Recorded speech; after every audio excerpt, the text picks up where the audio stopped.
कधीच नाही चुकणार तुमचे फेवरेट टीव्ही शोज झी5 सोबत, तेही एकदम फ्री। ऐश्वर्या, मला माहितीये माझा सारंग त्याच्या आईच्या विरोधात कधीच डिसिजन घेणार नाही। जो माझा निर्णय असेल तो त्याला एक्सेप्टेबल असेल। सो आता निर्णय झालाय असं समजूया का आपण? हं काय रे? आई एक मिनिट ना, म्हणजे विरोधात वगैरे जायची गोष्टच नाही।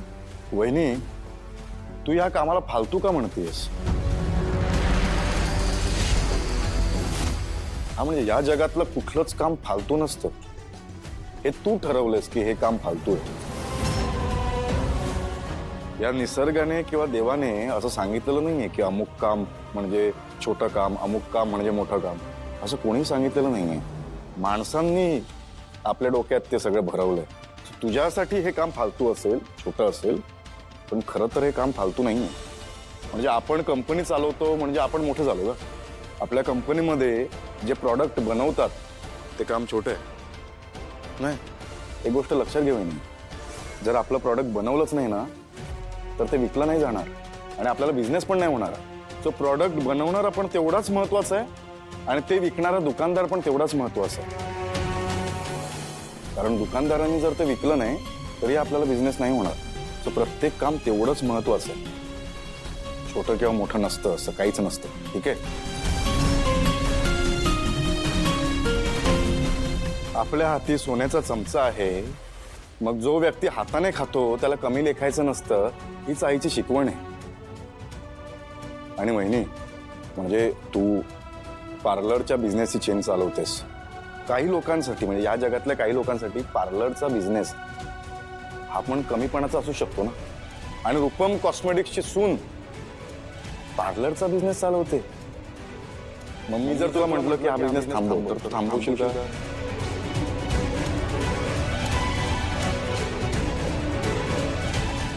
सारंग, तू ह्या मुलीशी माझं कंपॅरिझन करतोयस? मी कुणाचीही बरोबरी आणि कुणालाही कमी लेखत नाही। मी माणूस म्हणून माणसाच्या हक्काचं बोलतोय।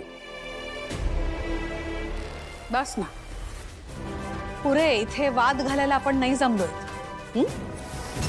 तुझं मत काय आहे ते सांग। माझा हाच निर्णय असेल की जर सावलीची इच्छा आहे काम करण्याची तर तिने नक्कीच काम करावं।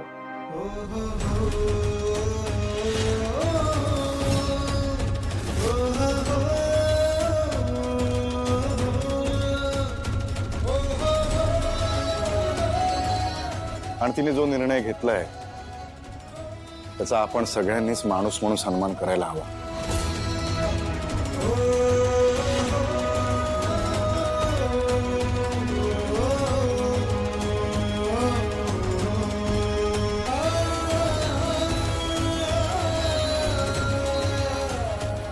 झालं?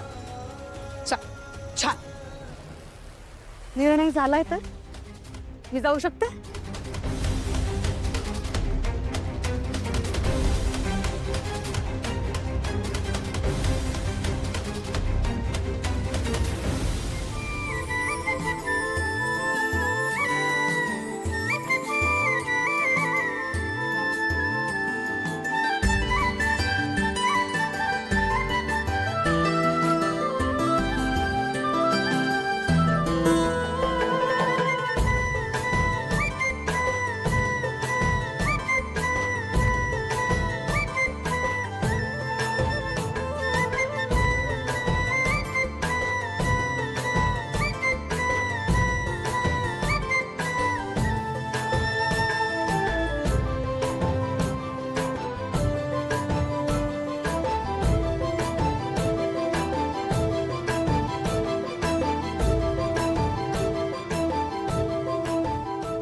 सारंग सर, तुम्ही मला माझा शब्द मोडण्यापासून वाचवलं।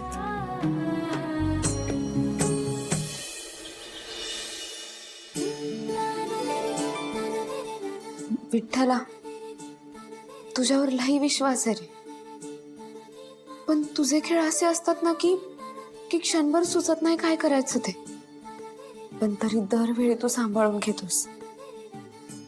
तुझ्यावर संशय नाही घेत, पण मी पण माणूस आहे ना, भीती वाटते रे कधी कधी। तुझ्या सावलीचा एवढा ऐकतोस ना तू, मग आणखी एक मागते, सारंग सरांना कायम सुखरूप ठेव.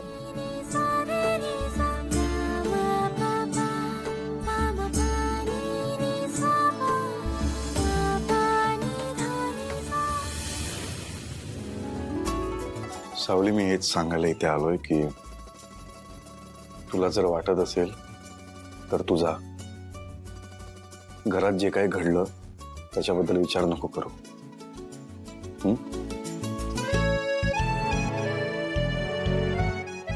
Sarang sir, thank you.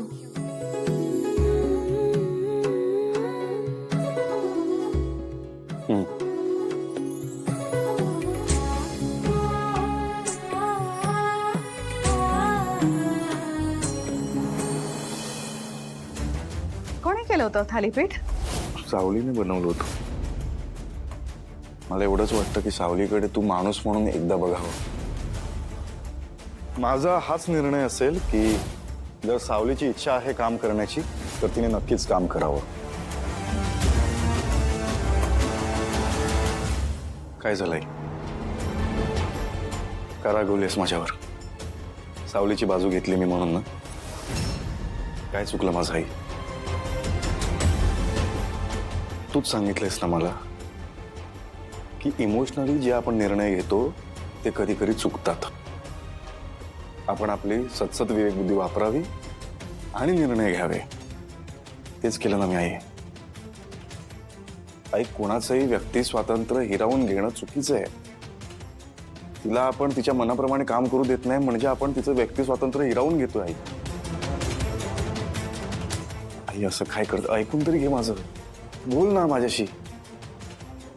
आई, काय बोलू? तुला जे आवडेल ते, तुला जे अपेक्षित उत्तर असतं तेच देऊ? हा, सांग ना, काय बोलू? असं का बोलतेस आई तू? म्हणजे तूच कर ना विचार, मी असं का बोलतेय. कारण त्या परक्या मुलीमुळे आपल्या नातेसंबंधांमध्ये प्रॉब्लेम्स निर्माण झालेत. त्या मुलीमुळे माझा मुलगा माझ्या निर्णयाच्या विरोधात जातोय. तुझ्याकडून माझा पराभव होतोय हे कळत नाहीये का तुला? तिच्यामुळे होतोय हे. आई, काय बोलतेस तू? तुझा पराभव होतोय माझ्यामुळे? कसं शक्य आहे? हे सगळं आपल्या नात्यात कसं होईल आई? हे बघ आई, मेंदळीच्या घरात आजपर्यंत कोणावरही अन्याय झालेला नाहीये आणि मी पण तो होऊ नाही देणार. म्हणजे तरी जर तुला वाटत असेल की माझी चूक झाली आहे आणि मला शिक्षा द्यायची असेल तर जी शिक्षा तू देशील ती मी भोगायला तयार आहे. झी5 ॲप डाउनलोड करा आणि पहा सर्व एपिसोड्स एकदम फ्री.